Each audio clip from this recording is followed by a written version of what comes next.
प्रणाम चाची। खाना वाना बना ली का? अरे हमको छोड़ो, तुम इतना जल्दी में काहे हो? कहीं जाना है का? गर्मी का दिन है ना, इसीलिए सुबह 9 बजे जल्दी जल्दी खाना बना लिए हैं। ये सब का बड़बड़ा रही हो? गर्मी का दिन है, 9 बजे तक खाना बना लिए हैं, कोनो भूत ऊत चढ़ गया का? अरे भूत ऊत नहीं चाची, कल बगल का टोला में आग लग गया था, बड़ी मुश्किल से काबू पाया गया। वही मुखिया जी बता रहे थे कि घर में आग लगी से बचने के लिए दिन का खाना सुबह 9 बजे तक और रात का खाना शाम 6 बजे के बाद बना लेना चाहिए, क्योंकि पछुआ हवा के समय आग लगने की संभावना सबसे अधिक होती है। भोजन बनाने के बाद चूल्हे के आग को जल्दी से पूरी तरह बुझा देना चाहिए और दिया, मोमबत्ती, लालटेन को ऐसे जगह रखना चाहिए जहां गिरकर आग लगने की संभावना कम से कम हो। अरे मुनिया, इतना तुम कहाँ से जान गई? तुम भी गई थी का?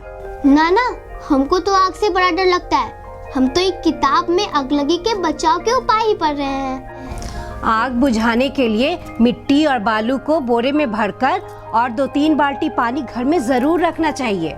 आप जो पूजा पाठ और हवन करती हैं, उसको भी सवेरे ही निपटा लीजिएगा। किचन में जाने पर अगर गैस की गंध आ रही हो तो बिजली का स्विच ऑफ ऑन नहीं करना है या गैस लाइटर, दिया सलाई नहीं जलाना चाहिए।